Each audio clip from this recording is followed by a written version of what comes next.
Bom dia, boa tarde, boa noite.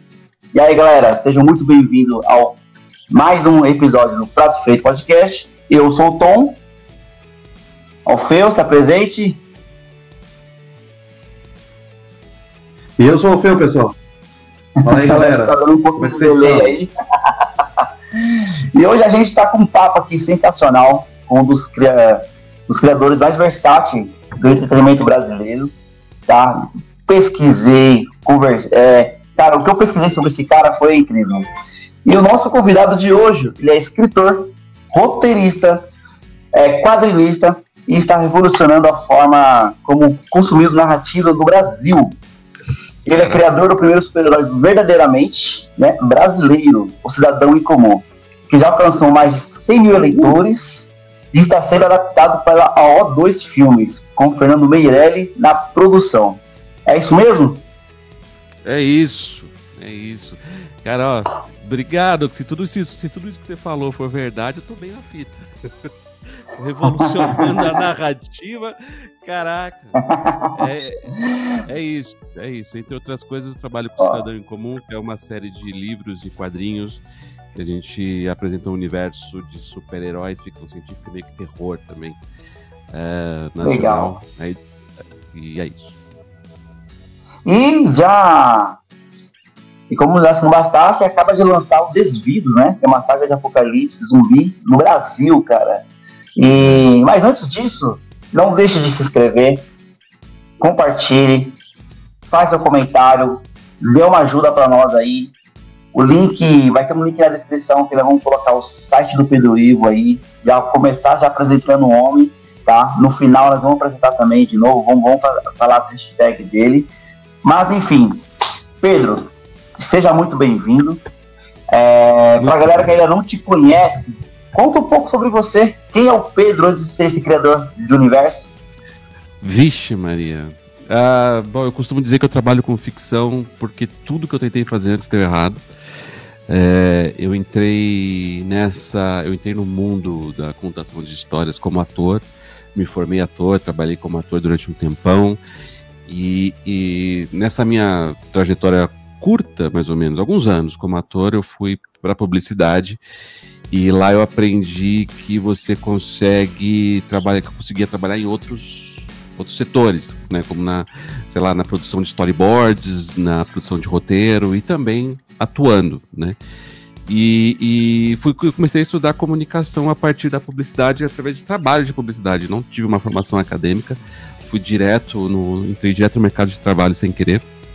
E na publicidade eu encontrei as ferramentas que eu precisava para lapidar o meu ofício, né, de contador de histórias.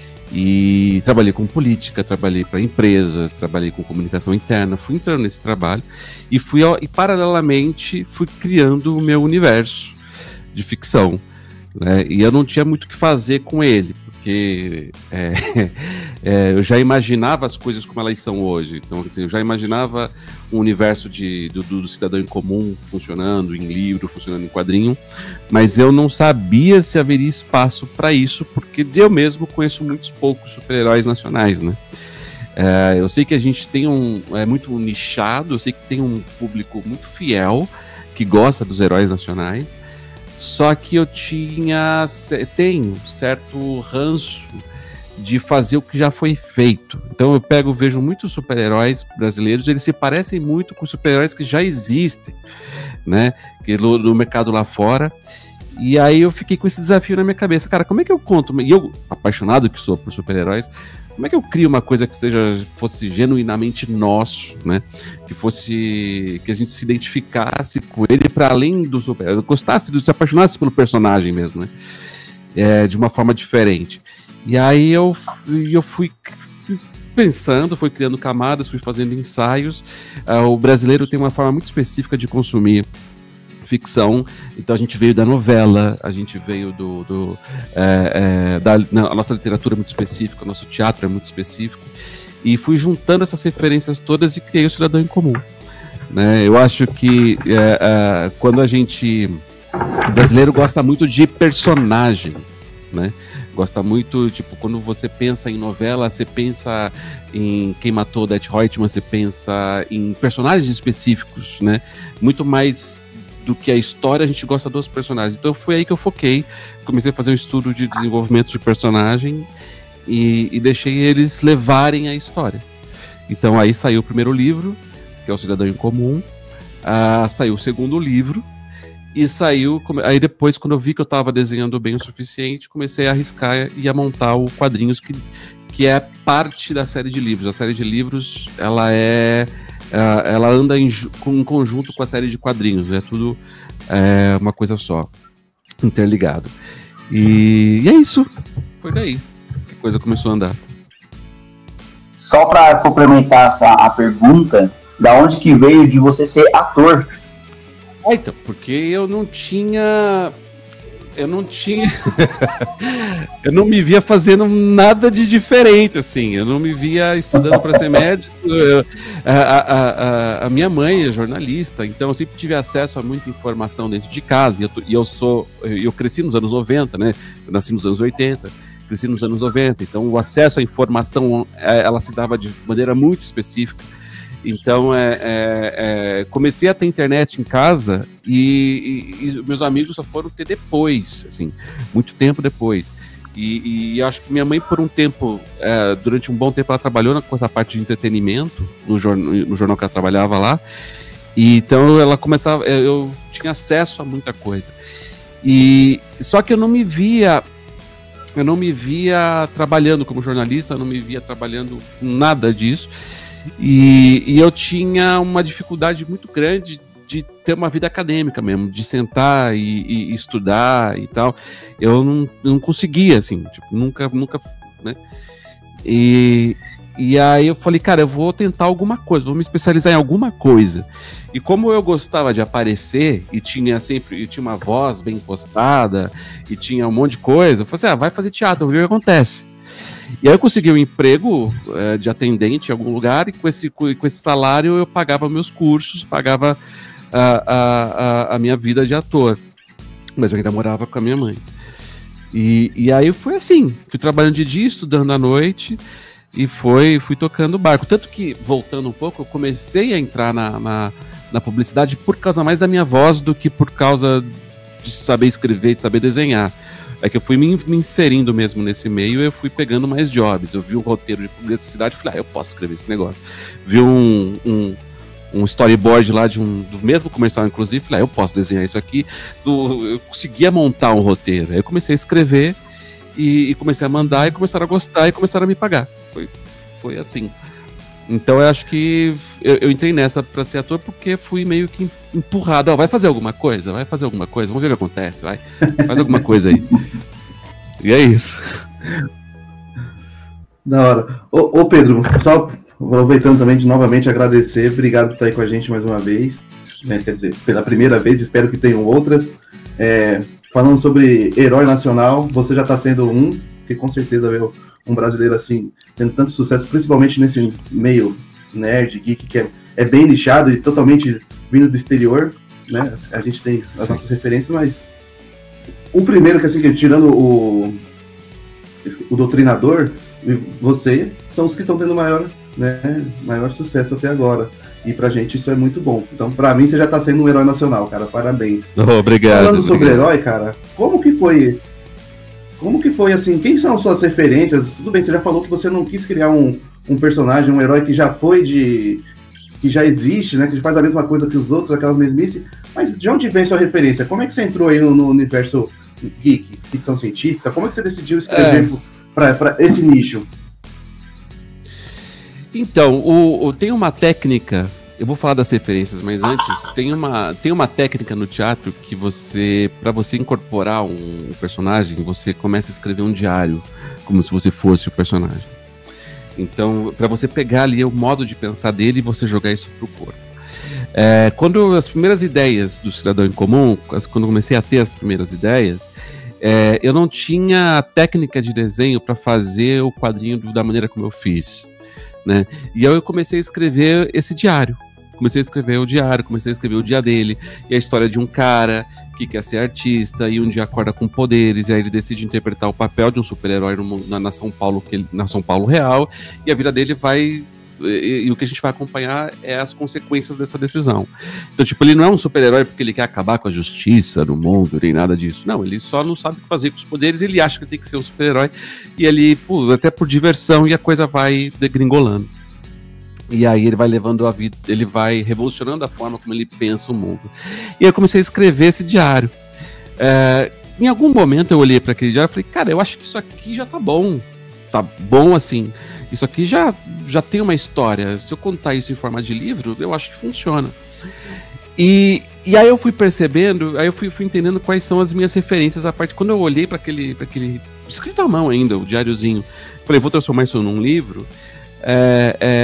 Eu pensei, eu comecei a ver que o meu jeito de escrever era muito parecido com um cara chamado Brian Michael Bendis. Brian Michael Bendis é um baita no roteirista, assim. Ele é, pra mim, ele é um cara que entendeu como você diminuir a distância entre o leitor e o personagem, por mais fantástico que o personagem seja, assim, sabe? Ele e o Quentin Tarantino conseguem fazer isso muito bem, assim, cada um ao seu estilo, de trazer os problemas reais para a ficção de uma forma orgânica, de uma forma que você vê, você se identifica com as camadas dos personagens, e não no momento que ele vai fazer um discurso, entende? Eu acho que isso é a parte legal, a maneira como ele sincroniza o super fantástico com o super realista, e as coisas parecem que funcionam, sabe, juntas. Então eu acho que a minha principal referência para o trabalho do Cidadão em Comum é o Brian Michael Bendis, assim. O que ele fez no começo dos anos 2000 com o Homem-Aranha foi para mim, foi um negócio que mexeu muito na minha cabeça e uma das inspirações para eu escrever o Cidadão em Comum. Bacana. E a sua decisão de carreira, então, foi mais para... Começou pela história de vidas que você começou a criar história, colo, né? Eita. Foi meio que caiu no seu colo. Eu não te ouvi. Ele perguntou, mas ele deu uma reafirmada sobre a tua opção de carreira, né? Foi meio que alguma coisa que foi... A tua vida foi te empurrando para aquilo, como se fosse... Não vamos dizer o destino, mas foi um chamamento ali natural da tua experiência, né? Sim. Porque, e também aquela coisa, né? Eu tinha dois caminhos, assim, né? Eu olhava, eu via que ninguém estava investindo muito em super-herói nacional. Eu via que era uma coisa que soava e ainda soa esquisito, né? Porque toda referência que a pessoa média tem de super-heróis, ela é norte-americana, então não tem o que fazer. Mas ao mesmo tempo a concorrência era menor, né? Eu tava no lugar onde eu podia testar as coisas e ver o que acontecia, né? E foi justamente na época que a gente teve o boom do conteúdo geek, que foi na década passada, de 2010 pra cá, né? Que tipo, a gente teve uma explosão, tipo, a ideia do nerd mudou muito, revolucionou muito, né? Então eu me lembro que eu lancei o Cidadão em Comum eu lancei o Cidadão em Comum em 2018, 19, não me lembro, e a ideia foi o momento que o geek, o universo geek explodiu, né, e virou negócio, né, e virou, tipo, a ideia do produtor de conteúdo geek foi quando, né, todo mundo queria ser um Omelete, todo mundo queria ser tal. Então, e aí eu encontrei alguma resistência no começo, mas o livro, ele foi seguindo, com o passar dos anos, ele foi seguindo a sua trajetória. Ele foi aceito pelo PNLD, o Plano Nacional do Livro Didático, e as escolas começaram a estudar o livro. Eu acho que esse é o primeiro ponto de virada, assim.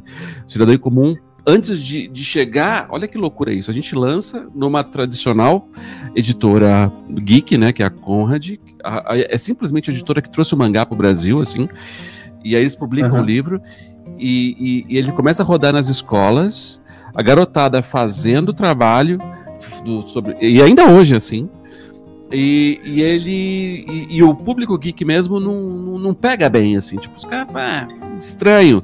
Até para alguns quadrinistas, assim, tipo, rolava um preconceito, assim, né?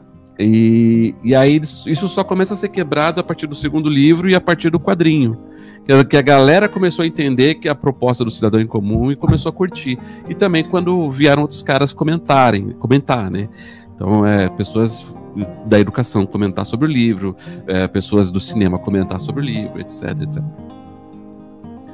Cara, que legal. Desculpa, já a gente tem um roteirinho aqui, mas eu vou aproveitar que você está falando sobre o PND, o Plano Nacional de Leitura.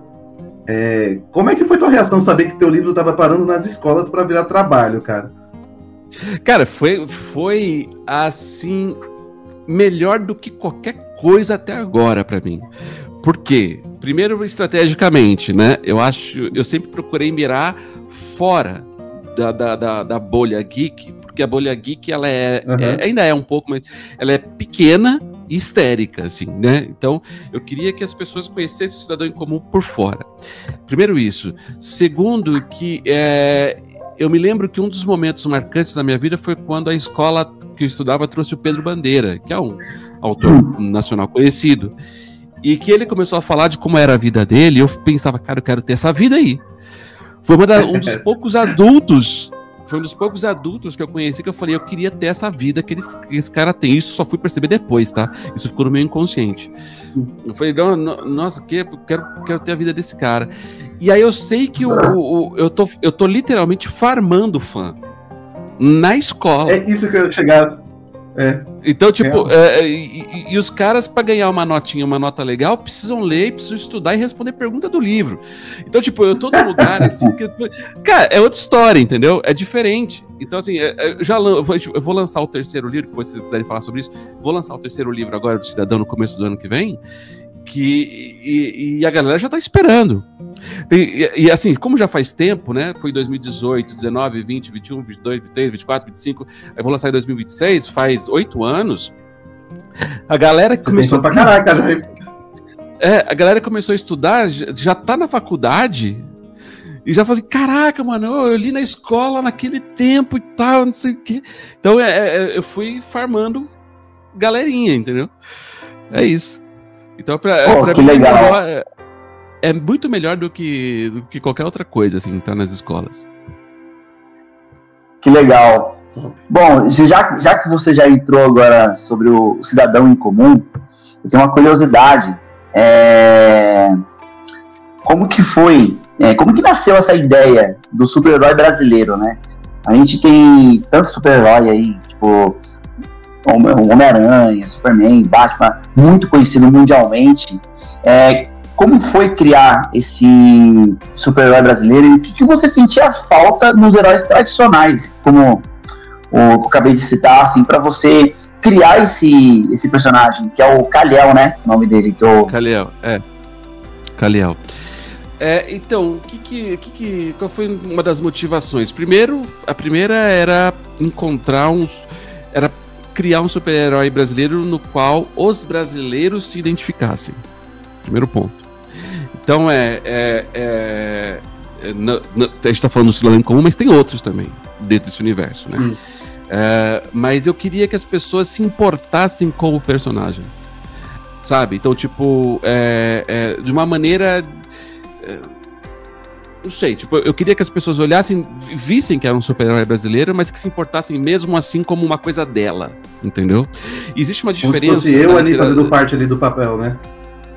Porque assim, tem uma diferença entre literatura e quadrinhos, que é o seguinte: quando eu tô escrevendo um livro, e o livro é todo em primeira pessoa, é o Kal-El conversando com as pessoas, né? Existe um contrato que eu faço entre o que eu escrevi e o que a pessoa tá imaginando, certo? Então, tipo, tem vários cidadãos em comuns. Cada um cidadão em comum é diferente do outro. Então, na literatura eu consigo fazer com que o leitor se aproprie da história de uma maneira muito específica e muito particular. Então, tem esse ponto. No quadrinho isso não dá pra fazer, porque se eu tô mostrando um personagem específico com aquele tom de pele... pessoas, né? Então, tipo, por mais em primeira pessoa que seja a história, a pessoa não precisa imaginar, ela só acompanha o flow. Então, eu acho que o que eu queria era oferecer, em primeiro lugar, era dar criar um personagem que fosse genuinamente brasileiro, mas que desviasse da parte cafona dos super-heróis, porque todo super-herói é cafona, do Homem-Aranha ao Wolverine é cafona, e tal. Mas eu queria trazer a parte da cafonice de uma forma que fosse divertida e que fosse plausível. Eu queria que a pessoa, ao final de ler o livro, olhasse e falasse assim, tá, tudo bem. Se eu acordasse com os poderes, eu faria uma outra decisão que esse personagem tomou, eu tomaria também. Entendeu? Então, tipo, eu acho que essa aqui é a brincadeira, né? Que legal. E é isso. Eu acho que esse objetivo foi cumprido. Eu acho que as pessoas, elas vêm com uns questionamentos. Inclusive, caramba! Legal. Inclusive, ontem, eu tava conversando com o Alfeu e a gente pegou algumas imagens do Kal-El, né? Que o uniforme dele não é um uniforme, tipo, vamos fazer um uniforme de batalha, né? Ele usa uma máscara, né? E a gente tava vendo referências, bem legal. Ele lembra muito o Homem-Aranha no início, né? Mas ele não tinha aquele uniforme dele clássico, né? Ele tinha uma roupa de colã, colocava um capuz, né? Pra esconder o rosto. E eu acho isso muito legal, porque hoje em dia, se você for colocar uma roupa de colã colorida aí na rua, os caras vão tirar sarro de você, né? E o Kal-El, ele parece esse cara que não se importa com isso. Ele vai colocar uma máscara e ele vai estar ali para resolver o problema. É isso. E aí ele cria o layout dele, é um layout que qualquer pessoa pode comprar e vestir, né? Então esse é um fator, assim, né? Eu queria que a pessoa, tipo, teve um rapaz que ele fez eu não me lembro, ele fez um cosplay do Cidadão, que é isso, com uma jaqueta Adidas, uma balaclava, um óculos de solda, uma calça larga, um coturno e luvas de briga. Acabou, você resolve. É um skatista. Ele é realmente incomum, né? Tipo, o cara não tem recurso pra fazer uma armadura, uma fantasia lá, tipo, um uniforme de super-herói. Não, ele é brasileiro mesmo. Não. O cara assim, é porque tem aqui pela frente, eu só preciso esconder a identidade. Muito legal isso. E aí você vê isso também em outros personagens que aparecem lá na frente. Que é isso, tem o cara lá que o cara mora na favela de Paraisópolis, aqui em São Paulo. E aí ele também tem poderes. E aí, mesma coisa, como é que a gente transforma isso numa coisa legal? Como é que vai e tal? Como é que a gente trabalha o visual dele e tal? Porque às vezes o cara quer só proteger a identidade dele, né? E aí é isso, super-heróis é sobre máscara e sobre superpoderes. Tipo, é isso. E aí é isso que a gente vai fazer com o seu superpoder, né? É isso aí. Então o grande lance desse universo é que os poderes eles chegam para algumas pessoas e tem uma explicação que ela é explicada só no terceiro livro, a explicação no terceiro livro, a origem dos poderes. E aí assim, em todas as histórias os poderes eles vêm para agravar os problemas que a pessoa já tem. Sabe? Então, tipo, ela não vem para ajudar você em absolutamente nada, assim, né? Então, tipo, a pessoa e os poderes que eles têm esses poderes são como extensões da personalidade do próprio personagem. É assim com o Kal-El, é assim com o Tito que a gente lançou, é assim com o Elias que a gente lançou, com o Isaac, com vários outros personagens, com a Jaque, com vários outros personagens. Então, tipo, você vê que os poderes dialogam com o que a pessoa é, né? Então, tipo, isso é muito divertido também. Não, eu percebi que tem uma questão, assim, que você já falou, que realmente é pessoal, mas acho que isso consegue vender muito mais para o leitor aquela questão de conexão ou de pertencimento ao personagem, né? Então, por exemplo, você falou, é aquilo que a pessoa já vive, aquilo que ele já faz por natureza. Às vezes a pessoa vai falar, poxa, eu me identifiquei mais com o Tito, me identifiquei mais com a Jaque, nem você falou, ou com o Kal-El, porque eu sou assim. E isso a gente consegue perceber, né? Essa questão do pertencimento. Muito legal, cara. Muito da hora. Falando sobre, assim, e você pensa em tirar um pouco também, eu não sei se você, como eu não li todo o livro, né? quero ter essa oportunidade, eu acho que eu vou ter em breve. Por favor. Mas, e o cenário, assim, é só São Paulo, só os nossos conflitos aqui, ou você pensa em expandir, ou já foi expandido esses conflitos? E até mesmo o cenário, né? Nos livros dá uma expandida, né? A gente chega no terceiro livro, a gente já está na Amazônia, a gente está em outros lugares. Mas eu pretendo não sair muito dos arredores por uma questão até de...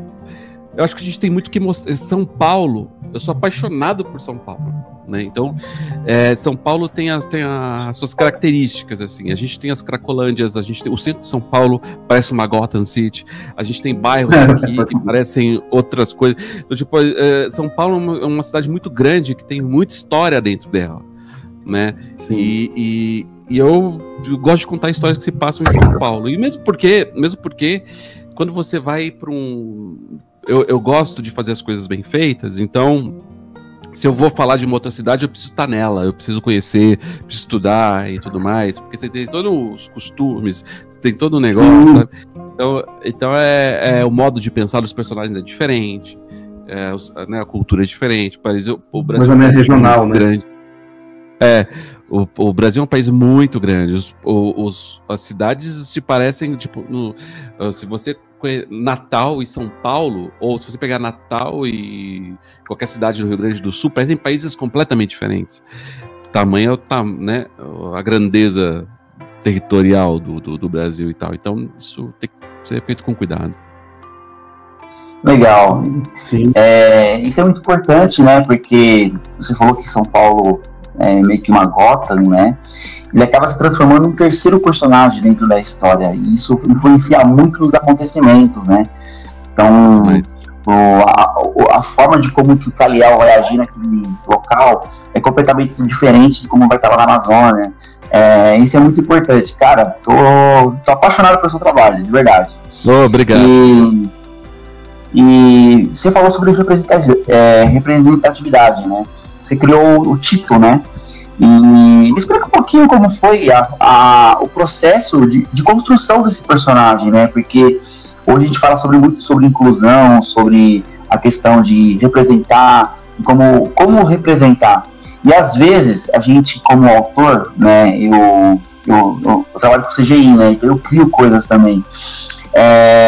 A gente precisa se identificar em algo para a gente construir aquilo. E eu queria saber como foi o processo criativo do Tito, né? Explica para nós aí. O Tito ele nasce...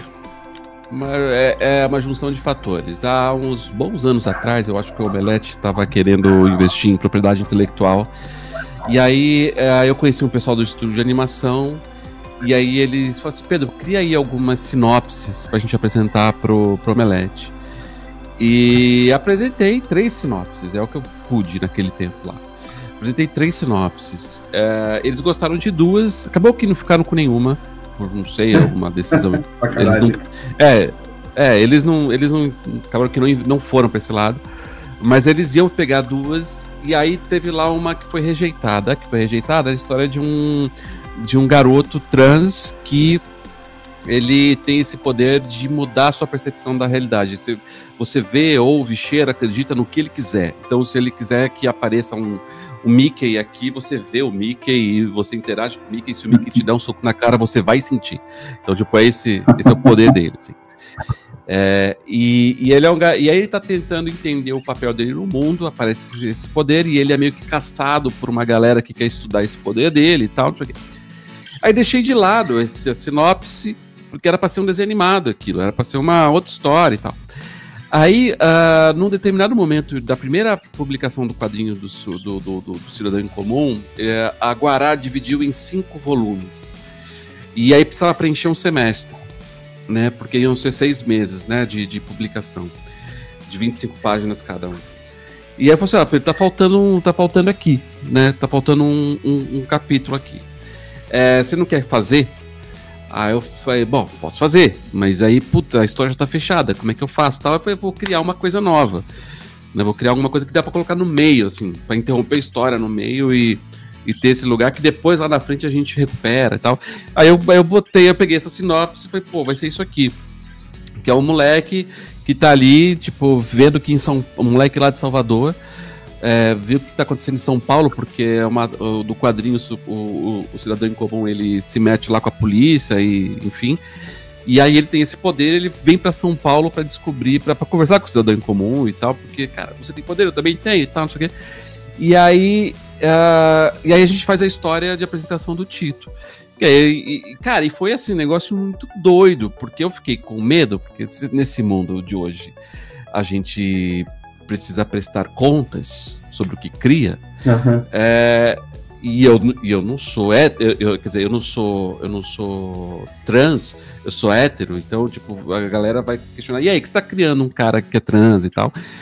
Mas não, o público curtiu pra caramba, o cara entrou, o Tito entrou, a comunidade LGBT gostou, o pessoal, o Tito que não entrou em nenhum programa de PNLD da vida, ele foi sozinho, ele entrou sozinho nas escolas, assim, a galera começou a comentar e a trocar gibis, então também teve um papel educacional muito legal, porque eu acho que isso se dá porque ele não é panfletário, assim, tipo, eu não vou falar sobre a transexualidade, eu vou falar sobre o desenvolvimento do caráter do personagem, e ele tá pau a pau ali, com todo mundo, tá igual a todo mundo, e aí eu acho que esse é o lugar que a galera trans gostaria de se ver, ou LGBT, no geral, quisesse se ver, assim. Então, acho que isso foi o diferencial dele.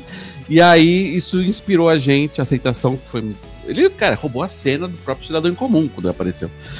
E aí, a gente... Aí a Guará, editora da época, perguntou, pô, vamos fazer mais uma aí do Cidadão? Vamos. Mas vamos fazer Cidadão em Comum versus Tito. E aí, meu rei... Aí a gente fez esse quadrinho que é Cidadão em Comum contra o Tito e foi divertidíssimo, assim, de tanto para fazer como para depois publicar e depois vir a galera lá comentando. E é isso. Essa foi a história, assim. Tipo, o Tito ele veio para preencher um espaço e acabou se tornando o nosso campeão aí, nosso menino de ouro. Que bacana, meu. Parabéns. Valeu. Deixa eu já roubar uma pergunta do meu amigo Tom, mas você vai fazer mais uma introdução. Cara, esse universo pelo teu é bem grande, mas tá pensando em tirar ele um pouco do papel e jogar nas telas, por acaso? Na produção que você tá tendo lá com a Oxigênio, com a O2? Como é que tá esse processo aí? Cara, cinema é um bagulho muito doido, né? Então, é um mercado que eu chamo assim, né? Um mercado meio temperamental, assim, né? E demorado. Um filme brasileiro demora de 4 a 10 anos pra sair. É muito complicado, mesmo com dinheiro, assim. E o Cidadão em Comum é um filme de super-herói e os caras estão indo muito no cuidado, né? Então a gente está na fase de roteiro, a gente está entregando a segunda versão do roteiro, tudo é questionado, tudo. Então é um projeto que tem o seu próprio tempo, né? E então eu achava que as coisas seriam mais devagar, depois achava que seriam mais lentas, mas a coisa tá seguindo o próprio tempo dela, assim. E como é que foi? Um dia alguém leu o livro, falou, cara, isso daria um bom filme. Aí eu falei, porra, e se eu mandar pros pica da galáxia, né? O que acontece, não, né? Aí eu falei, bom, tô com o livro publicado já, pra quem que eu vou mandar? Vou mandar pro José Padilha, o cara que fez Tropa de Elite, vou mandar pro Heitor Dália, vou mandar pro Afonso Poiá, vou mandar pro Fernando Meirelles, vou mandar, né? E mandei, quis nem saber. E aí achei um jeito de mandar, para alguns eu tive que entregar, tipo, eu descobri onde o cara mora e deixei lá no apartamento dele. Aí eu descobri o e-mail profissional do Fernando Meirelles, que é o cara, né? Vamos combinar, né? Que susto, pensei que você ia falar que é o e-mail Fernando Meirelles, @ sei lá o quê. Pensei que você já dava o e-mail. Não. E aí eu mandei, falei, eu tô com esse livro aqui, e tal, não sei o quê. Ele falou assim, pô, que legal, manda aí. Aí mandou lá no endereço, mandei, e ele retornou. Falou assim, eu achei que era um gibi, mas é um livro, que bom, e que gostou e tal, não sei o quê. Aí eu falei, eu tô com uma ideia aqui pra uma série. Não tinha ideia nenhuma, não tinha nada, né? Aí falou, o famoso meteu louco, né? Meti o louco. Aí, isso era dezembro, cara. E aí ele falou assim, você vai viajar? Eu falei, não, que eu saiba. Eu falei, então, vamos conversar dia 2 de janeiro. Dia 2 de janeiro. Eu falei, vamos. Caraca. Porque depois porque depois eu vou ter que viajar. Tá? Eu falei, não, tá bom, vamos. Aí eu fui na O2 dia 2 apresentar uma ideia, que eu tive o Natal e o Ano Novo pra montar. Nossa. Né? Montar uma série em 7 dias. Tanto que o filme não tem nada a ver com o que eu montei, assim. Mas ele gostou da atmosfera, gostou da coisa toda. E aí isso foi alguns anos atrás e a gente teve pandemia, e a gente foi montando ele muito aos poucos. Aí veio o Marcos Alqueires, que veio como diretor, né? E é o cara que ele lançou The Flyman, ele lançou Warden agora também. Ele trabalhou com James Gunn, ele trabalhou Legal. Ele trabalha com efeitos especiais pro Star Wars. O cara é fera pra caramba. E aí. E nerdão, nerdola. E aí eu falei, pô, e aí a gente começou a montar o roteiro junto. Aí essa primeira fase é o roteiro dele, né? Mas deve chegar alguém lá que vai acrescentando coisa e vai montando coisa. E assim, cara, assim, é um trabalho de formiguinha. Quando chegar na tela, foi um trabalho de anos, assim, pra chegar até lá, assim. Caraca. E pra você ter uma ideia, né? Quadrinho é a mesma coisa. Eu tô fechando o projeto do Desvivos, que a gente comentou lá no começo, que a gente pode voltar a falar, é um projeto para 2027. E é um quadrinho. Então, assim, 2, 3 anos.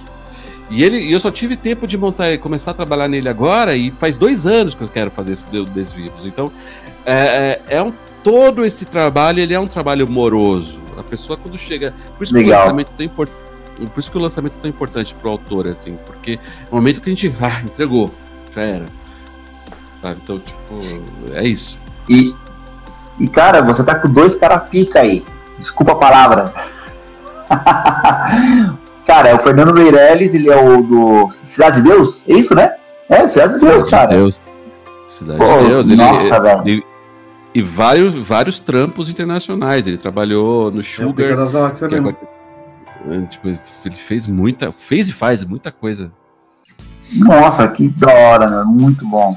Meu, esse projeto seu tem tudo pra sair um filmaço e a atmosfera dele é meio sombria também, né? Ele lembra muito. Ele vai ser uma mistura, cara. Não posso falar. Parece que eu tô entre os spoiler aqui, tá ligado? O cara querendo tirar um spoiler agora da fonte. Mas você pode, você pode falar isso nos bastidores depois, pô, não tem problema.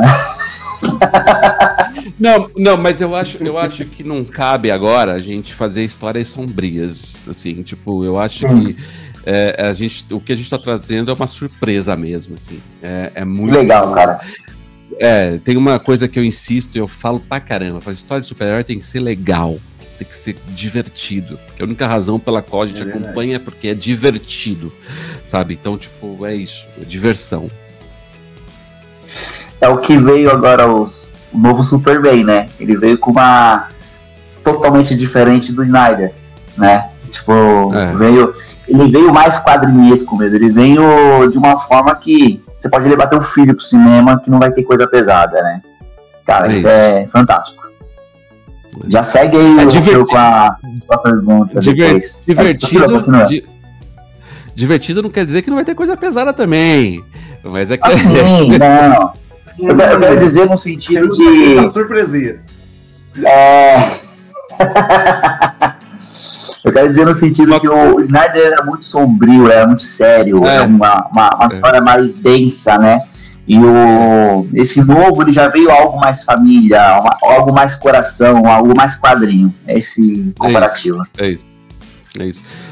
Mas uma coisa que eu posso falar, só pra fechar esse assunto do filme. Manda bala. Uma coisa que eu posso falar é que se o filme for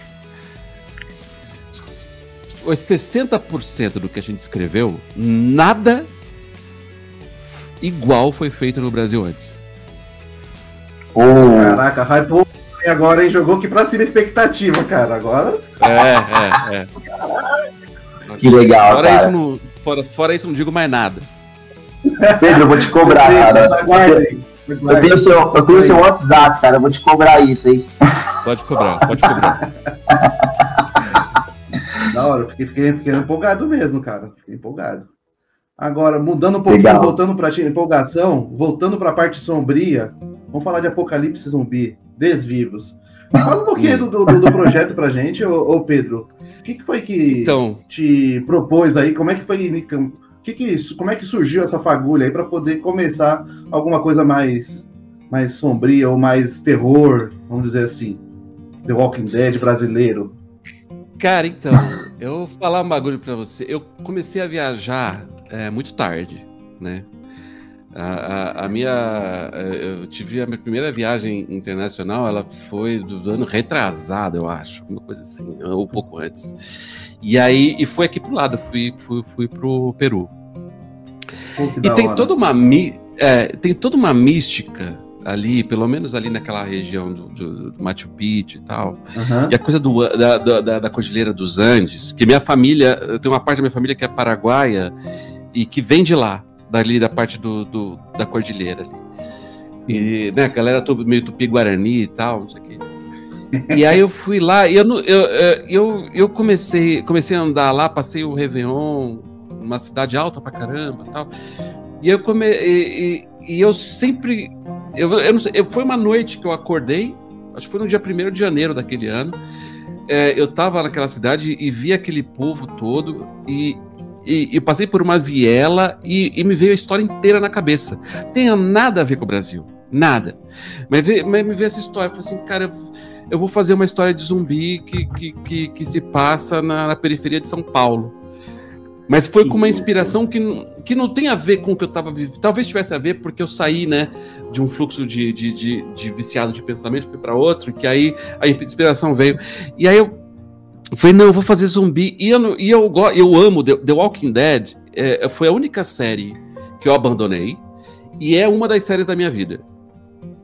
Então, tipo, eu tenho esses dois sentimentos, assim. Eu acho que é uma série que poderia ter se encerrado e num determinado momento, mas eles foram insistindo e tal. Uhum, e é uma série concordo. Que ela é do mesmo estúdio da minha outra série, que é a série da minha vida, que é o Breaking Bad, AMC, assim. E eu gostava de acompanhar, a produção, e eu sabia que os atores se encontravam, dividiam os mesmos estúdios, assim, e aí tipo e o Breaking Bad e The Walking Dead se autorreferenciam, assim, tipo, tem 2, 3 cenas lá que um fala do outro, assim, tipo, um negócio muito engraçado. E aí eu me lembro que eu passei anos da minha vida vibrando, assim, tipo, putz, a metanfetamina do Mr. White foi o que gerou o apocalipse zumbi, né, porque eles brincam com isso nas entrelinhas, né, porque quando o Gus Fring morre, ele sai andando com metade do rosto só, depois ele cai morto. Então, tipo, sabe, eu falei, nossa, que viagem. Então, isso fez parte da minha vida, tanto quanto as histórias de zumbis fizeram parte da minha vida, tanto quanto super-heróis, porque eu acho divertido. Um dos jogos da minha vida é Dying Light, sabe? Então, tipo, State of Decay. Então, tipo, matar zumbi é muito da hora, velho. É muito da hora. E, aliás, é o único gênero que o Quentin... É o único gênero que o Quentin Tarantino devia fazer, e não fez ainda, é esse, assim. Zumbis, sabe? E eu falei assim, nossa, mas... Aí eu pensando, aí eu tava lá no Peru, mais relaxado, e me veio essa história, falei, vou voltar e vou começar a pensar nela com mais seriedade, né? E aí comecei a pensar nos protagonistas, como seria e tal, e não é sombrio. Eu não vou partir pro sombrio, é muito pelo contrário, assim. É uma história, tipo, que ela não sei se ela é comédia, eu acho que ela é uma comédia de costumes, porque eu vou porque os zumbis, eles morrem, e eles morrem não, a pessoa vai se tornando zumbis, ela vai se tornando uma caricatura dela própria, assim.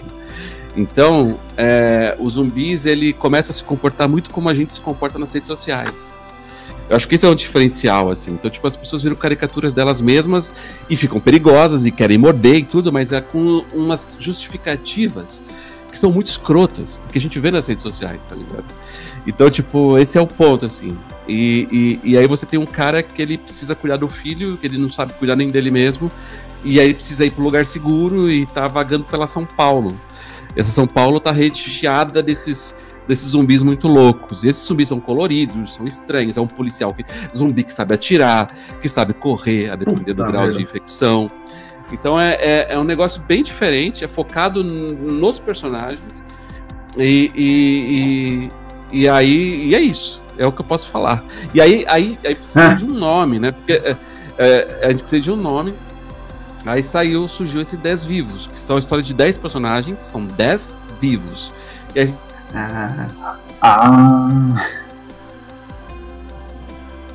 Cortou pra mim. Acho que o Pedro caiu. Agora tá ficando bom, gente. Segura um pouquinho que ele vai voltar. Segura um pouquinho, Caraca. Ele já respondeu quase 2 perguntas nossas que já fazer. Já respondeu bastante coisa, legal, pô. Não, e você vê que vai fluindo assim com naturalidade. Sim. Só manda uma mensagem pra ele avisando que caiu, Tom. Senão eu acho que ele não vai perceber. Ah, entrou. Ele entrou, peraí. Entrou? Colocar. Deixa eu remover um aqui e colocar o outro. Dele. Alô, Opa, voltou. Rapaz, eu acho que é o destino que não quer que eu dê spoiler. Eu vou parar com isso. Eu até comentei, pô, agora que tava ficando bom o negócio, rapaz. Vai que nem tava até mas aí, aqui, que legal. Você ia dar resposta de umas outras perguntas que a gente fez, mas pelo jeito vão ser meio spoilers. Isso. Mas eu só vou complementar aqui. Eu não vou perguntar as outras, porque ele já respondeu basicamente quase tudo. Mas só explica um pouquinho sobre o Marreta, né, que é o mecânico, que ele tá pra salvar o filho dele, né, que você falou que ele é diabético, né, e ele tá tentando, né, salvar o filho dele, algo do tipo assim, né. Também tem políticos usando tragédia para disputa eleitoral. Cara, eu achei um negócio... Quando eu recebi o release, eu falei, nossa, que negócio incrível. Conta pra nós um pouquinho. Uma inspiração que eu tive foi vocês assistiram Guerra Mundial Z, certo? Imagino. Sim. Falei pra você que era baseado nisso aí, falei? Então,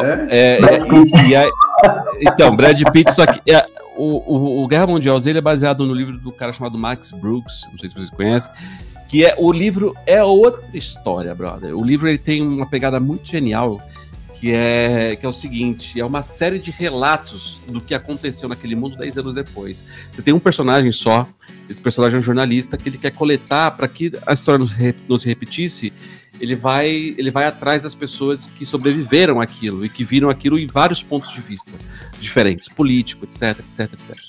E aí o que se acompanha são esses relatos, que você vai lendo durante o livro, que é enorme, são esses relatos. E aí... Aí eu pensei, cara, eu vou trazer um pouco disso, assim, só que pra nossa cultura. Se acontecesse um apocalipse zumbi, a gente ia chamar de pessoas alienadas, a gente ia chamar... Até a gente descobrir que tá rolando isso, foi tarde demais, né? E eu acho que é o que acontece com o Marreta. O Marreta, ele tem uma oficina, ele é um mecânico, ele é especializado em alarmes. Você vê, parece que eu joguei o dado da aleatoriedade. Eu peguei o personagem mais aleatório possível. Pode ser o cara mais brasileiro possível, né? Tipo... E assim... Cara, semi-analfabeto, e aí ele teve um lance com uma mulher chamada Suzana, e ela, assim, mais letrada, aquela coisa que o erro foi da Suzana e se envolver com ele, assim, sempre um negócio do tipo, sabe, tipo, é o cara que ninguém se envolveria, assim, mas ele foi lá charmosão e tal, e aí teve um filho com ela, se separaram, porque, pô, o cara não leva nada a sério e tal, e a Suzana lá ali, vivendo a vida dela com o filho, e descobre que esse menino tem diabetes, e ela, como enfermeira, consegue lidar com isso numa boa. E ele é mecânico instalando alarme e assim, gosta de novela, ele gosta de acompanhar as coisas, ele tem grupo de WhatsApp, fica falando besteira, acredita em teorias da conspiração, só que ele não se questiona sobre absolutamente nada, assim. E aí o apocalipse zumbi não se aprofunda, e aí o apocalipse zumbi começa a acontecer em volta dele, ele não se toca do que tá rolando. Até que o filho vem pra oficina e fala que que você tá fazendo aqui? Você não devia estar na escola? Não, eu estudo de manhã. Que sua roupa tá rasgada? Então, porque minha mãe quer me matar. E aí, tipo, vai vendo e tal. E a coisa vai degringolando a partir daí. E aí ele precisa se reconectar com o filho e se conectar com o mundo pela primeira vez, certo? Então ele entende de carro porque carro é fácil para ele, pessoas é mais difícil. E aí ele vai ter que aprender a lidar com as pessoas nessa situação. E é isso, a história é isso. A primeira parte da história é isso. Depois você vai vendo todas as histórias, tipo, você vai ter a treta dos políticos, você vai ter a treta disso tudo. Então, tipo, a gente vai contar uma história mais conservadora no começo para apresentar o universo. E aí, se o pessoal gostar, a gente continua. Que legal, meu. E segue aí, Alfeu.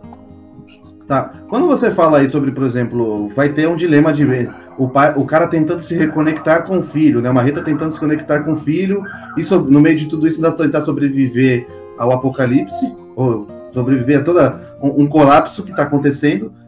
Tem algum outro... Como é que eu posso dizer? Vai ter alguma outra crítica social? Quais são os seus tipos de dilemas que vão acontecer, os tipos de conflitos internos que a gente vai ter com desvivos? Eu acho que eu estou trazendo uma analogia muito semelhante ao que aconteceu na própria pandemia, né? O vírus não escolhia, né? Rico ou pobre, mas morreu-se muito pobres do que ricos, né? Porque quando você teve o isolamento, as pessoas que puderam se isolar, puderam parar de trabalhar, essas pessoas... Eu não sou rico, mas nunca fui. Eu abandonei o meu apartamento em São Paulo e fui morar no sítio que minha mãe tinha. Então, assim, isso é um privilégio muito grande. Então, eu acho que o que a pandemia fez, ela gritou, né, os privilégios. Então, imagina a pessoa que escancarou os privilégios. Então, para mim, a pandemia foi um momento de boa, porque eu continuei trabalhando, eu trabalho remoto, trabalho em qualquer lugar. Né? Eu continuei trabalhando e aumentou o meu fluxo de trabalho e eu consegui trabalhar no sítio enquanto o mundo acabava à minha volta, né? Então o privilégio também pode ser um pouco alienante. Então eu quero mostrar um pouco sobre isso. Como quando o bicho pega, as pessoas mostram quem elas são. Quando o zumbi morde, a pessoa vai ter que mostrar aquilo que ela é, sem as máscaras sociais. Né? Então a gente vai falar muito sobre privilégios e preconceitos, assim, não é didático não, assim, é mais como uma estrutura, uma coisa estrutural do jeito que ela é mesmo, assim, né? Então tem uma passagem uma crítica do sistema do qual todo mundo alimenta e faz parte, não é que tipo eles e nós, entendeu? Todo mundo tem culpa. Todo mundo alimenta, né? Então eu vou fazer uma crítica do comportamento. E tem uma cena lá que eu acho que é uma das cenas mais legais, quando estão lá com o Fusquinha e aparece, eles passam pela avenida. Vocês são daqui de São Paulo? São? Sim. Eles passam ali pela avenida Faria Lima. E você tem o famoso Faria Limer, que é o cara que usa coque, né, dono de 5 startups, vegano e tal. E aí, o que acontece se esse cara fica zumbificado nesse meu universo? Aí esse cara criou uma barreira ali, você não pode passar, você tem que pagar um pedágio para ele, e ele e os outros, assim, formam uma barreira de zumbis, assim. E aí começa a falar de zumbi, aí vem um menino muito esperto, que é o filho do Marreta, né? Chega e fala assim, mas peraí, você sabe que esse termo zumbi, ele tá errado de dizer no Brasil, né? Por conta do zumbi dos Palmares, pode ser identificar com luta, com isso, com aquilo, talvez. E aí ele engambela o cara, pega ele na culpa e vai embora, consegue ir embora. Então, tipo, tem essas particularidades. Vou trazer muito o Brasil na fala, no diálogo, assim, nos arquétipos e tudo mais. Mas no restante, filho, tiro, porrada e bomba, a cabeça explodindo. Isso não vai faltar, não. Vão ser saídas, né, de dilemas que só brasileiro vai conhecer. Eu sabe dar o jeitinho. Eu acho que é legal quando a obra ela consegue divertir, ela consegue arrancar emoções, só que ela é ao mesmo tempo retrato do seu tempo e do seu lugar. né? Tem que ser, eu acho. Eu acho que é por isso que eu falo que eu gosto de fazer entretenimento no Brasil e para o Brasil. Porque eu acho que a gente tem que se reconhecer, a gente, sabe, dar risada da gente mesmo, se emocionar, se questionar, mas e dá para ser divertido, não precisa ser panfletário, não precisa você vir com uma cartilha, você não precisa nada, ficar dando lição de moral, não é isso, não. É fazer a gente olhar pra gente mesmo, assim, sabe? E dar risada e sentir as emoções todas, e aquela obra tem que ser um retrato daquele tempo e lugar. É isso que eu penso. Nossa, da hora. Tô interessadíssimo, legal, acho que vai ser sucesso. E acaba que eu vou roubar aqui uma pergunta do Alfeu, acaba virando uma crítica social também, né? Vai ter dilemas, tensões que emergem de colapso, Sim. né? E vira uma metáfora, basicamente, né? E, cara, eu fiquei imaginando isso, tipo, como um filme, cara. Como que seria um filme de apocalipse zumbi no Brasil? Na Faria Lima. Cara, então, ó, eu vou ser honesto com vocês. Eu adoro filme live action, eu gosto, tamo junto. Mas eu acho que algumas coisas funcionam melhor na animação, sabe? Sim. Eu acho que no caso dos Desvivos, ele vem com uma...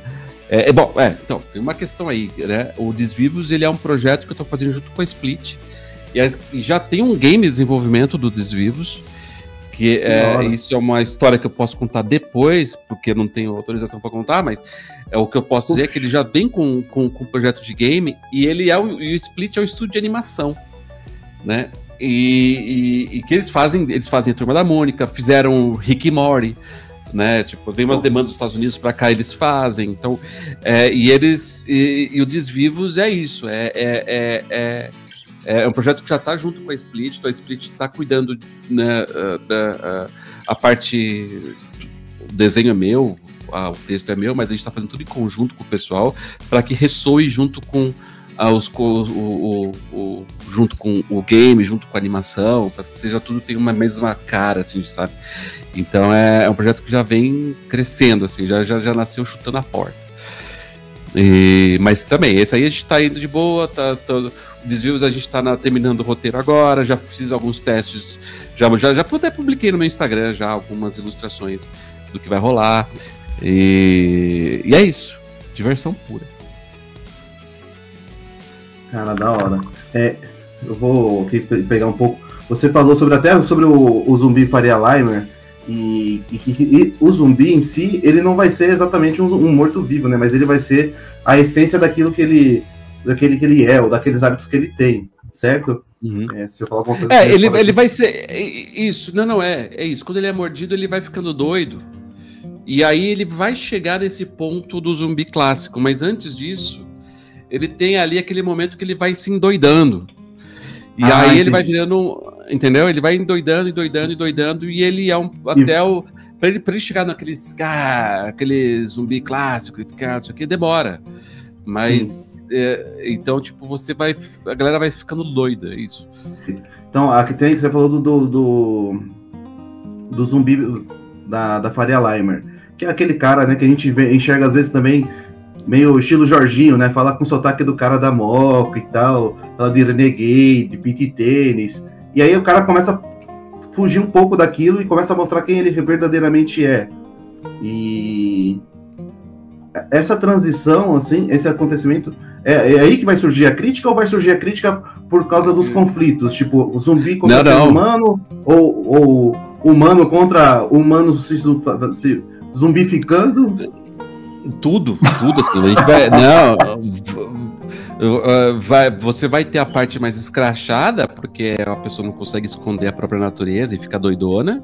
Você tem pessoas que não foram mordidas, mas que também revelam seus traços mais sombrios, porque tá na situação de fim de mundo. Da hora. E você tem a própria estrutura, assim, né? Tipo, uma das coisas legais é que vai estar todo mundo tentando entender o que aconteceu. Então tem as teorias mais loucas sobre o que aconteceu, por que vieram os zumbis. E tudo importa. Tudo que os personagens dizem importa, assim. Tem uma vivência de game que eu acho que se parece muito com o Desvivos, que tem um jogo game chamado State of Decay, que você vai administrando um grupo de personagens. Esses personagens têm as suas próprias histórias e as suas próprias habilidades e tudo isso e tal, e você vai elencando, né? Aí quem vira... O jogo muda conforme quem se torna o líder ali e você manipula todos eles, e aí ele morre. Você afeiçoa ele morre, assim. Caralho. Então, tipo, essas coisas vão acontecer, assim. Você não pode pegar o personagem, né? Não. Não faz isso.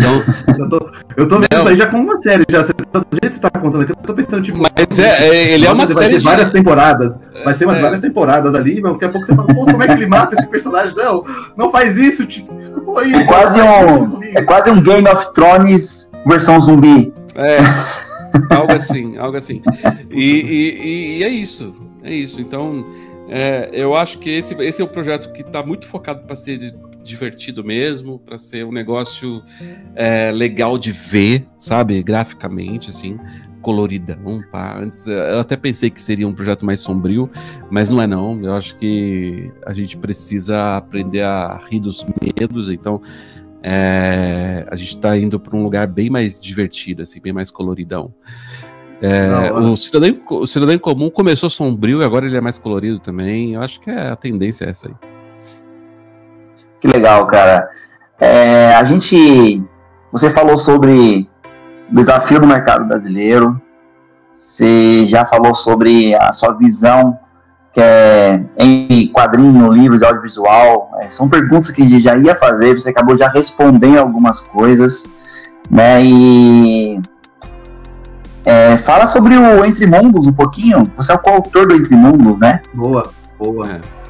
O Entre Mundos, cara... Bom, pra quem não conhece, Entre Mundos é um livro que eu escrevi junto com o Rodrigo de Oliveira. E aí e a história é um grupo de jovens que desenvolvem um protótipo de celular. O protagonista desenvolve um protótipo de celular e esse fracassa. Só que esse protótipo ele capta as vozes dos mortos em volta. Então, nesse universo, as pessoas são rodeadas por espíritos. E esse aparelho capta as vozes. É basicamente isso, e eles vão se enfiando em um monte de treta a partir desse aparelho. Eles fazem, vamos dar pra dar uma lucrada, né? Então eles vão tentar lucrar com o aparelho e a coisa vai desencadeando uma série de acontecimentos a partir daí. Eu tive essa ideia porque eu queria desenvolver uma propriedade, sendo bem falando de negócios, eu queria desenvolver uma propriedade intelectual que não fosse tão cara de ser filmada, de ser transportada para o audiovisual, como é o Cidadão Comum. E aí eu pensei, cara, olha, aí veio essa ideia. E é uma boa ideia porque o fator sobrenatural não precisa nem ser mostrado.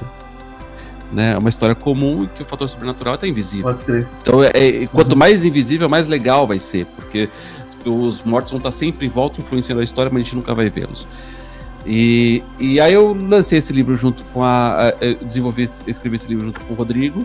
O Rodrigo, ele tem uma vivência de terror que na época era muito maior do que a minha, assim, e ele escreveu a história do jeito certo, eu escreveria de uma outra maneira, assim, né? E acabou que foi uma parceria muito legal, porque ele fez a parte divertida dele, eu fiz a parte minha divertida. Eu escrevi todo o argumento da história e eu fui passando para ele, a gente foi debatendo até durante a pandemia, a gente foi desenvolvendo junto.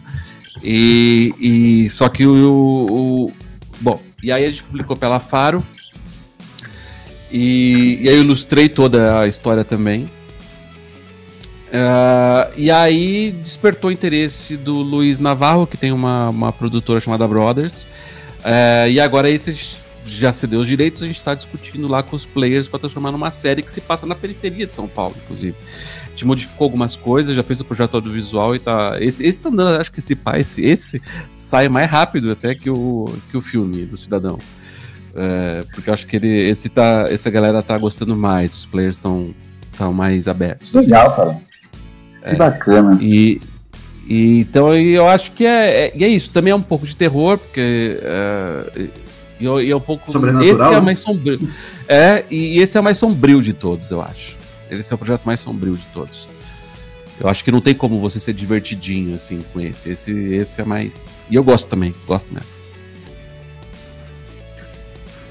Certo.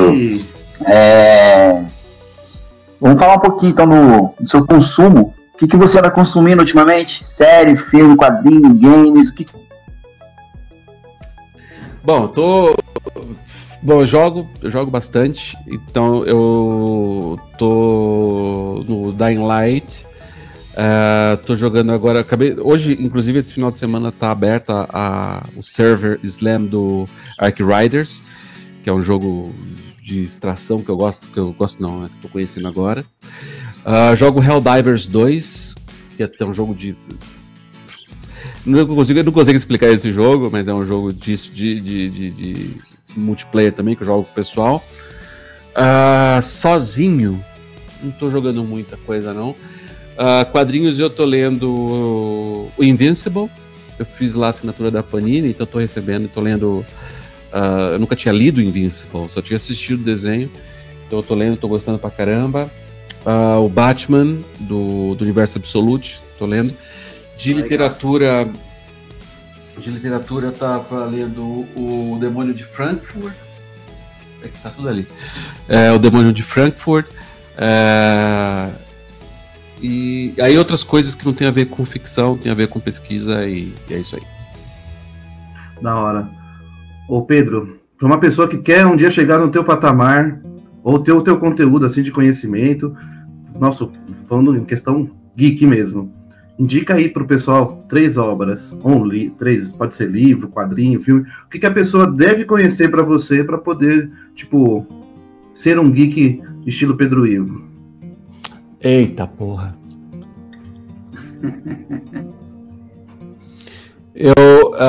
Powers, do Brian Michael Bendis.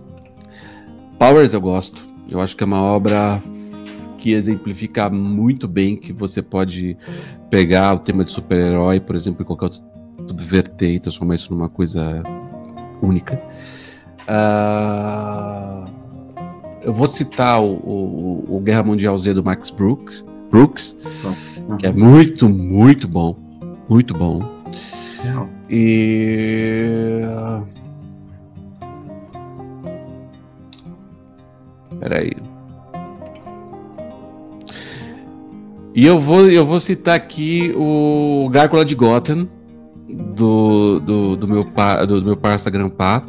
Eu acho que é uma obra, eu acho que graficamente falando é uma das obras raríssimas de se ver. Assim, eu acho que é muito, muito legal e traz uma visão abrasileirada, tanto quanto possível, do Batman, assim. Então, eu acho que são essas 3 obras que eu chamaria. Agora, uma coisa mais brasileira mesmo, eu convidaria todo mundo a ler, a conhecer o trabalho, o Teocrasilha, que é do meu amigo Denis, que o cara, ele criou ali um universo ali onde que não precisa, é pós-apocalíptico, mas politicamente falando, e o cara trabalha nesse negócio há muito tempo, e fez 3 volumes ali maravilhosos, e é isso por enquanto. Top, na hora. E tirando o Kal-El, qual que é o seu herói favorito? Porra!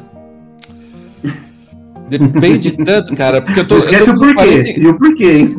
Eu tô com 44. Eu tô com 44 anos, né? Então, assim, o Homem-Aranha já foi o meu favorito porque ele tinha os problemas que eu tinha. Não tenho mais os problemas do Homem-Aranha. Eu nunca gostei, por exemplo, de personagens como o Wolverine, porque eu nunca entendi por que o Wolverine é desse jeito. Assim. Tem personagens que não sobreviveriam a 1 mês de terapia. É o caso do Wolverine. Né, então, eu não gosto tanto. Rapaz... Esse ele pegou pesado. Calma aí. É que eu gosto de tantos, né? Eu acho que... Cara, hoje eu tô numa pegada Batman. Eu vou pôr Batman aqui. Porque eu acho que é um personagem que me acompanha desde moleque, acompanhou todas as fases da minha vida. Nunca foi o personagem mais incrível, mas eu acho que ele é o personagem que ele teve mais interpretações. Todo mundo tem uma visão do Batman, eu tenho a minha. E eu acho que é o personagem que ele mais dialoga com todas as camadas, assim, da nossa... Do ser humano. Do ser humano, assim. Eu acho que por aí abaixo. É o quê? Eu acredito que o Batman é o herói mais complexo que tem, cara. Eu acho que é também. Acho que é também. Eu acho o psicólogo dele deve ter bastante trabalho, né? Se a gente for pensar. Se ele tiver o cara tá mais louco do que ele. E eu acho que eu apoio o Batman. Eu acho que o Batman ele transcende o super-herói, assim, né? Ele é um símbolo da nossa loucura, assim. Tipo, eu gosto muito disso. Sim. Ele faz aquela... Mas ele apanha pro Kal-El. Essa aí tá fácil, né? A gente vai até com bandeira do Brasil torcer pelo Kal-El lá, filho, agora. Cara, eu fiz uma ilustração do Batman, não, do Kal-El conversando com o Invincible. E, cara, explodiu lá. Que fez mais de 50 mil likes, assim, puto negócio explodiu. Acho que eu vou fazer uma dele batendo no Batman. Vamos ver o que acontece. Puta que foda. Os caras da DC vão vir atrás de você, mano. Da hora. Seria bom. Com ele aberto aqui agora. Joga na tela então, pro pessoal ver, pra ele ver essa imagem. E vilão, falando assim, você pensa que o vilão, a construção do vilão importa, o motivo dele importa, ou só o caos que ele causa é importante? Qual que é o seu vilão favorito, ô Pedro? Cara, meu vilão favorito é o Smith, do Matrix. Sério? Em seguida, você vê que esse eu não titubeei, né? Em seguida é o Hannibal Lecter, do Silêncio dos Inocentes. E vamos pensar em quadrinhos. Eu gosto muito do Magneto. Eu acho pra que você a convicção do vilão importa, né? Importa. Importa. Precisa, né? Eu até ia falar Coringa, mas Coringa você trafegar num lugar comum, assim. Não, eu acho que você tem vilões que são piores que o Coringa, assim, no sentido... É porque o Coringa, ele tá trabalhando com a loucura, né? Não é com a vilania. Né? Ele é um reativo, é o que a gente chama de reacionário. Assim, é a síntese, o cara reage o tempo todo, ele não pensa. O vilão, ele entendeu alguma coisa que a gente não entendeu e ele constrói a vilania dele, sabe? Tipo, é uma coisa que a gente aprende muito no teatro. Eu acho que os melhores vilões são shakespearianos. E o Magneto é muito shakespeariano. O Magneto o cara é quase um Hamlet, assim, tipo, ele acredita no que ele tá fazendo e o mundo fez dele daquela maneira ali, sabe? Então, tipo... Pra ele não é o vilão, né? Pra ele é o herói. Se você sobrevive ao Holocausto e tem poderes magnéticos, você vira o Magneto em algum grau. Não tem essa. Sofri aquilo tudo e fiquei bonzinho. Não, senhor. Não, se o Xavier vivesse o Holocausto, ele seria o Magneto também. Então, tipo, eu acho que essa é uma questão fundamental, assim, tipo, e ele tem razão. Magneto was right. Ele tem razão, cara. A questão, o que eu acho que difere é o método ali. Mas ele fala assim, olha, eu vou proteger os meus a partir do momento que eu sei que os meus estão desprotegidos e a última vez que estiveram, morreram. Agora, é muito louco que se a gente pensar no Magneto, o que está acontecendo agora com Israel, é muito louco, porque Israel está fazendo o que fizeram. Aí fizeram, né? Israel está fazendo o que foi o que fizeram com Israel. É muito maluco isso, cara. Eu tô devolvendo o troco, peraí. Então, tipo, eu acho que se você pensar em natureza humana, em contradição humana, o Magneto é perfeito. Hannibal Lecter também, mas o Hannibal é por outras razões. Assim. E o Smith, eu ia perguntar aí, já que você vai falar, mas e o Smith? Qual que é a tua motivação? Que ele foi o primeiro. Porque ele é a barreira perfeita, assim. Ele é a barreira perfeita. A grande lance do Neil com o Smith é que eles são dois lados de uma mesma moeda. Isso foi muito bem colocado, assim. Tipo, ele Então, tipo, eu acho que ele é a antítese perfeita. Ele é o sistema. Se você vai lutar contra o sistema, você precisa entender duas coisas. Primeiro, que você é o sistema. E segundo, que o sistema vai lutar contra você. E aí isso foi muito bem personificado, foi muito bem entendido em Matrix. Assim, pelo menos, eu gosto muito mais do primeiro filme do que o restante, mas mesmo depois fica bom, assim. Então, o segundo e o terceiro, ok, né? E ele é a personificação do medo, ele é a personificação de tudo.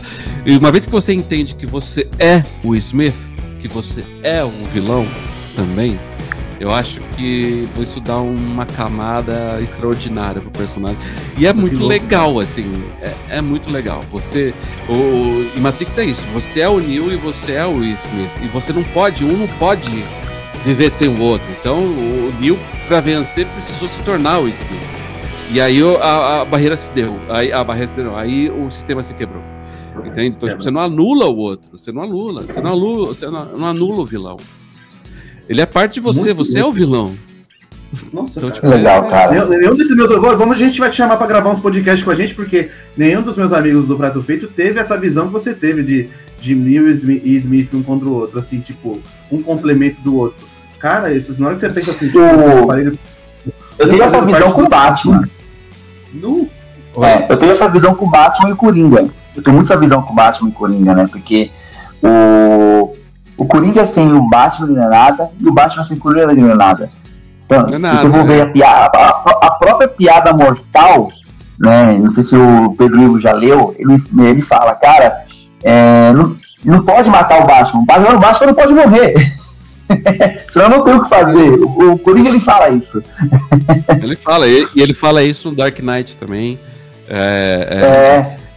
Eu acho isso, eu acho que isso pra mim é o problema do segundo filme do Joker, sabe? Eu acho que esse tiveram outros problemas, mas eu acho que o principal problema é esse, assim.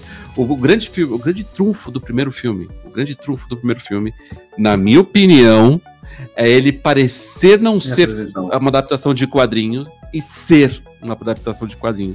No final das contas, porque eu tava assistindo o filme, eu tava achando maravilhoso, tudo perfeito, mas foi, cara, se não tiver uma alusão a Batman, se o Batman não aparecer de alguma maneira, esse filme tá errado.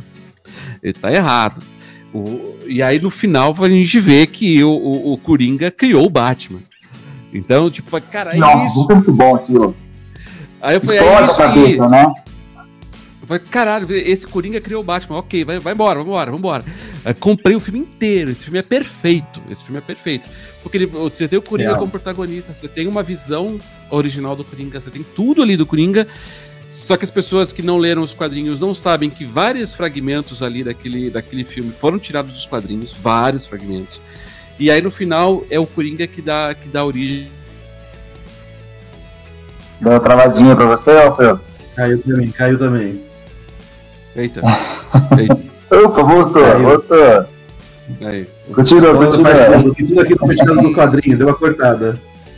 Esse filme, então, ele tem vários fragmentos dos quadrinhos, não é um filme deslocado dos quadrinhos, e ele aí, no final, é isso, é o que o Tom falou, esse Coringa, o Coringa só é o Coringa quando ele é mostrado como uma outra face da mesma moeda em que o Batman faz parte, assim, sabe?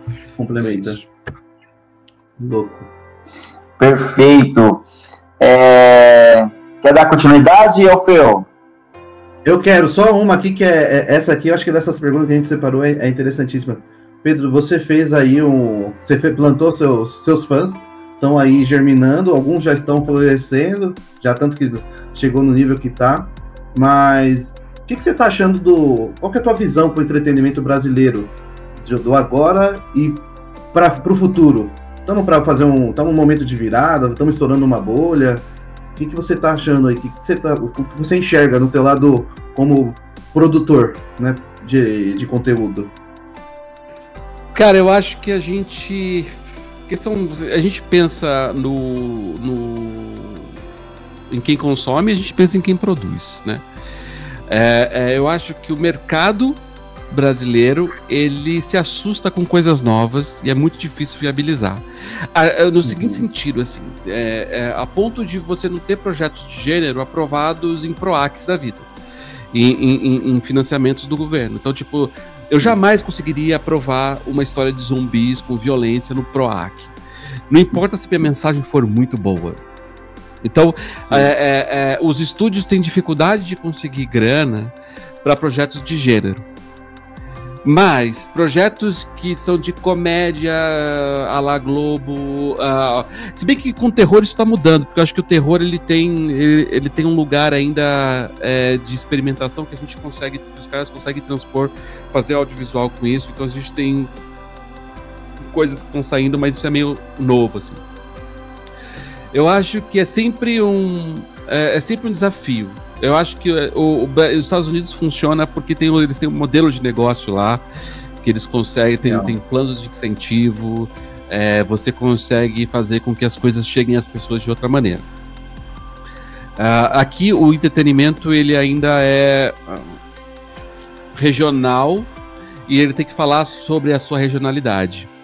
E eu acho isso muito bom em alguns aspectos, em outros eu acho que um pouco limitador, assim. Então o projeto como Cidadão em Comum, ele é um projeto que ele tem que acontecer na insistência, na persistência, e porque as pessoas não conseguem investir numa ideia dessa, assim. Então eu acho que zumbis também é a mesma coisa. A gente consome The Walking Dead, mas se eu falo que tem uma história de zumbis que passa no Diadema, a pessoa fala o quê? Credo. Sendo que Diadema é muito mais legal que aquele lugar estranho do The Walking Dead que ninguém fala onde é. Eu sempre imagino, já te cortando um pouco tua resposta, desculpa, mas já fazendo aí uma conversa mesmo, cara, eu sempre vejo assim, esses filmes de terror, de zumbi, eu falo, mano, e se um negócio desse acontece no Brasil? Que foi isso que provavelmente você pensou. Mas, cara, deve ser muito mais pavoroso, ou muito mais, assim, assustador se a gente fizesse um negócio... Pô, porque, pensa, vamos falar a verdade, zumbi na favela, cara, zumbi no shopping aqui do São Paulo, cara, você fala, porra, mano. É o negócio mais assim. Imagine o zumbi lá no Morro da Rocinha. Os bandidos, polícia, conflito de polícia e bandido, aquele zumbi no meio, aí tem povo inocente, cara. A facção e a polícia se juntar pra resolver problema dos zumbis. Já pensou, Então, é isso, esse é o ponto, assim. Então, tipo, explorar essas coisas. A gente tem muito material para criar histórias muito legais. A gente não precisa inventar um gênero.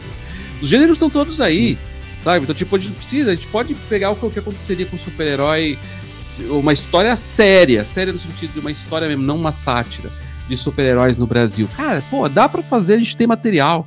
A gente tem, o Brasil tem as suas particularidades que dá pra gente se adaptar a elas e contar histórias legais, entendeu? Eu acho que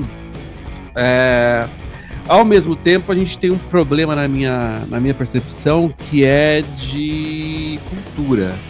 Assim,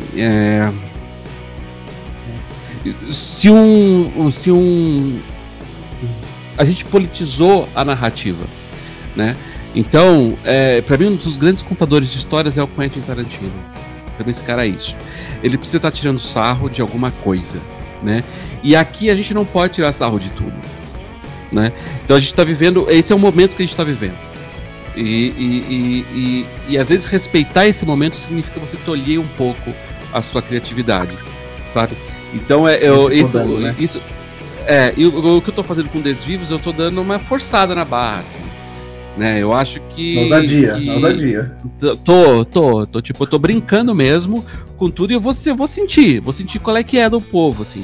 Vai passar pelos crivos ainda das editoras e tal, mas eu vou tirar sarro e vou fazer a crítica social e vou tirar sarro de todo mundo.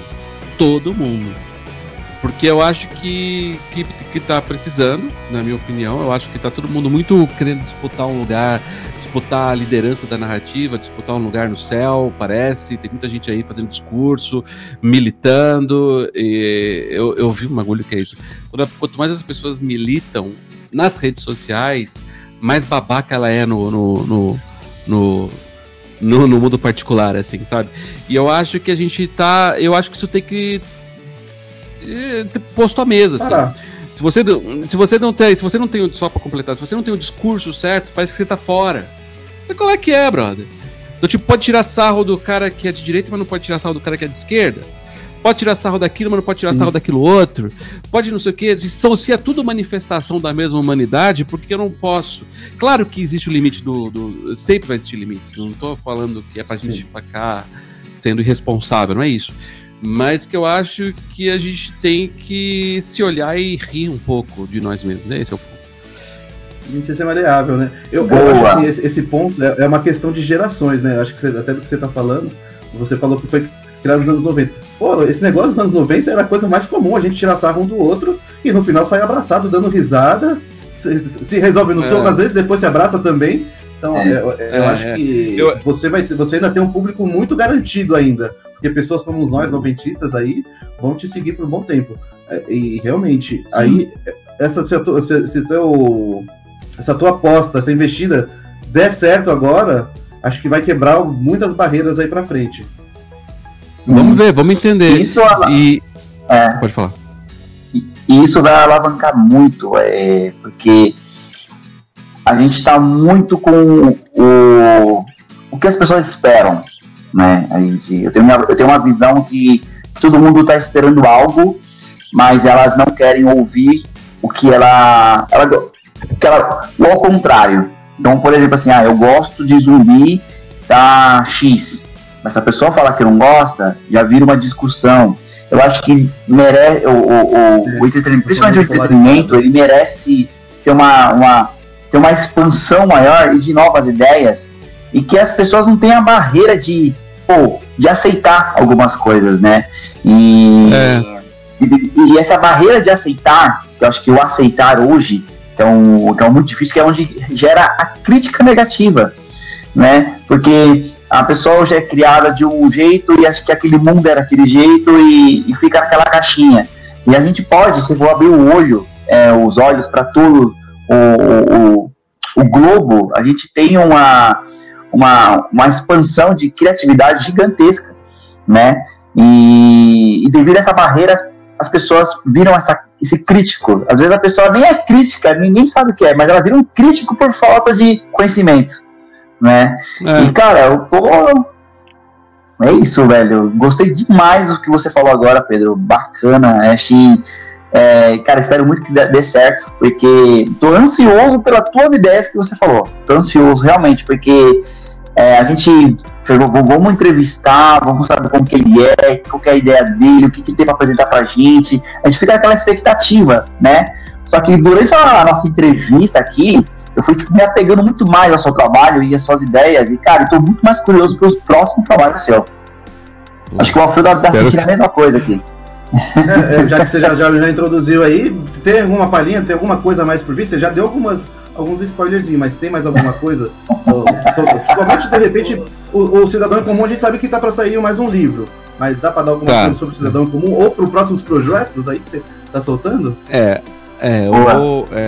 Eu tenho o meu foco agora é só o Cidadão em Comum 3. Ele tem o título Cidadão em Comum 3 EQM, que é uma abreviação para experiência de quase morte. Esse livro em específico, ele fecha a trilogia de origem do Cidadão em Comum, e ele tem umas coisas que eu nunca vi em livro, deve existir, porque tem uma produção, né? Enfim, existe. A quantidade de livros do mundo deve existir, mas ele tem ele mistura ali várias coisas. Eu tô esperando o momento certo de dizer, mas ele não é só um livro, ele é umas coisas dentro, assim. Então ele conclui a trilogia de origem. Alô? Tô me ouvindo? Pode falar, estamos ouvindo. Pode falar. Estamos concentrados aqui. Ele é um livro que tem muita ilustração, tem muita coisa, só que ele não é só, né? Eu ainda não descobri uma forma de dizer isso, mas ele é um livro com muita coisa dentro, que não são só, não é só a história, assim. Então, é uma experiência meio maluca, que a gente tá, eu e a Conrad, na editora Conrad, a gente tá tratando isso com cuidado, com carinho, e eu quero fechar com chave de ouro, assim. Então eu tô mais falando disso do que desvivo, do que dos desvivos, do que o filme, do que outra coisa, porque eu acho que esse é o meu que depois eu ainda vou dar porque depois vem o Desvivos e tal, eu vou dar um tempo pro Cidadão em Comum. O Cidadão em Comum ainda vai ter outras coisas lá pra frente, mas eu botei o Desvivos no meio e tal, então eu quero fechar de uma forma espetacular, assim. Vamos ver se eu consigo, né? Legal. Então, fala pro pessoal aí onde que eles podem te acompanhar nas redes sociais, faz seu merchan aí. Bom, galera, é o seguinte, eu tô muito no Instagram gravando stories, às vezes eu solto uns vídeos lá. Eu tava com o TikTok, mas não dá tempo de eu ficar indo pra lá e pra cá. Tem um trabalho meu com realidade virtual também, que eu crio umas esculturas em realidade virtual, que eu faço os vídeos e boto lá também. Tem umas outras coisas, eu trabalho com games, então vídeo mexe, sai uma notícia ou outra de algum trabalho que eu tô envolvido. E então eu tô muito mais no Instagram e tô no meu blog. Então lá, meu Instagram é Pedro Ivo B de bola _. O meu blog é pedroivo.wordpress.com. Massa, vou te seguir de volta. Que é pedroivo.wordpress.com, dá pra você assinar lá, e aí quando você assina, toda vez que eu posto alguma coisa, você recebe na sua caixinha de e-mail, gostosinho. E é isso, acompanha, cara. Eu tô sempre falando besteira. Às vezes eu faço live jogando com o pessoal e conversando sobre a vida também. Faz tempo que eu não faço isso, mas eu tenho que voltar a fazer, porque eu tô trabalhando com o estúdio, a gente vai lançar uns jogos e aí a gente vai fazer live com esses jogos. E é isso, vamos que bora. Pedro, pessoal, esse aí foi o Pedro Ivo, herói nacional atualmente, né, através de escritas. Sensacional, cara, foi inspirador da tua história, todo o papo contigo foi muito top. Mas você já falou dos desafios, a gente sabe que é uma vida difícil mesmo, mas deixa uma palavra de incentivo ou para uma pessoa que também quer produzir no Brasil, ser um contador de história no Brasil. Senta e escreve. Tipo, é isso. Né? A gente tem. Eu acho que isso tem muito no Brasil, assim, eu quero viver só da arte, quero viver só. Não queira isso, não. Tudo que eu aprendi no marketing, eu aplico para vender o meu trabalho como cidadão em comum. Eu gasto mais tempo vendendo o livro do que escrevendo o livro. Né? Até hoje eu faço isso, produzo conteúdo, crio história, vou lá, faço post, vou lá, converso, pago assessoria de imprensa, vou lá, tipo, sabe? Eu trabalhei como garçom, trabalhei como vendedor de material escolar, trabalhei em campanha política escrevendo para senador, até para candidato a presidente, trabalhei em publicidade, trabalhei um montão de coisa. E toda a experiência que eu tive, eu aplico nas minhas histórias e eu acho que esse é meu diferencial. Né? Então, tipo, a gente não queira só fazer uma coisa pelo resto da vida. Faça outras coisas, viva o mundo e pega seus pontos de XP e aplica no seu projeto pessoal, seja de quadrinhos, seja de... sabe? Então, tipo, viva a vida, se interesse pelo mundo. Eu acho que é isso. Viva o mundo, senta no final do dia e escreva. E aí você vai, aos poucos, com paciência, você chega lá. Não queira pular etapas, não. Eu tô com 44 anos. Minha trajetória tem 44 anos. Eu fracassei um monte de coisa. Então, tipo, eu não tô chegando agora, entendeu? Tô nesse rolê faz uma cara. E assim, eu tô aparecendo hoje para algumas pessoas e parece que não, Pedro apareceu agora. Não apareceu. Você vai, lá, tipo, tem DNA meu em trabalhos antigos, com outras coisas e tal. E aí agora que parece que tá chegando em evidência. Então tenha calma. Tem muita gente muito boa que você vai conhecer. Se cerque de pessoas que são melhores que você, que são muito boas e que, tipo, você não tá competindo com ninguém. Vai na manha, vai na boa. E ouça as críticas boas e ruins, mas não acredite em nenhuma. Boa. Legal. Nem nas boas, nem nas ruins. Bom, Pedro, muito obrigado por esse papo. Cara, foi sensacional conhecer o seu trabalho. A visão sobre o seu entretenimento brasileiro, cara, foi incrível. O que a gente passou aqui foi 1h30, mas foi 1h30 de muito conhecimento que nós tivemos aqui. E... pessoal, corre atrás das obras do Pedro. Cidadão em Comum, Desvivos, Entre Mundos. Desvivos agora não, né? Que vai ser lançado ainda. Vai ser lançado. Mas temos aí, ó. Cidadão em Comum, Entre Mundos, tá? E fica aí no aguardo que vai ter um filme aí, tal, não sei se vai ser animação, a gente tá na expectativa, né? E você que tá assistindo e ouvindo, né? Porque esse aqui vai pro Spotify também, tá? Se gostou do episódio, não esquece de deixar o like, se inscrever no canal, ativar o sininho, segue a gente no Spotify, no Deezer, em todas as plataformas, aqui no PFP, no YouTube, Prato Feito no Instagram e TikTok com o mesmo nome, tá? Alguma mensagem ao seu? Eu não, só quero novamente, Pedro, muito obrigado, prazer imenso te conhecer, cara, muito obrigado, assim, inspirador, não só a tua história, mas também a história do Cariel, que a gente agora vai conhecer também assinante aí, com certeza eu vou pegar pra ler, cara, muito inspirado. Por favor. E ansioso pra conhecer todo o universo, e espero que você tenha muito mais sucesso, que nem você falou, é uma construção do sucesso, e ele tem etapas, e espero que chegue numa etapa maior do que tá agora. Muito obrigado pela oportunidade, e é isso, pessoal, para todos que estão nos ouvindo, muito obrigado, não esqueçam de nos seguir, sigam o Pedro, e é isso, obrigado! E até o próximo episódio, e lembre-se, Prato Feito é sempre aquele sabor especial da cultura geek e pop, né? E é isso, pra quem não sabe, o Prato Feito é isso, a gente serve o melhor conteúdo gourmetizado do que a gente mais ama, né? Que é a cultura geek. E Pedro tá incluído aí, ó. Pedro, cara, mestre em quadrinista brasileiro aí, cara. E Pedro, antes de a gente encerrar aqui, posso fazer um conteúdo do seu produto, cara? Pode o quê? Fazer um conteúdo do seu produto? Pode, fica à vontade. Você quer fazer um OnlyFans? Então fechou.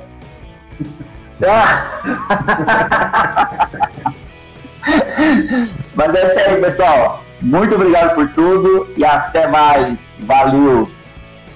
Falou. Valeu, Pedro. Valeu, gente.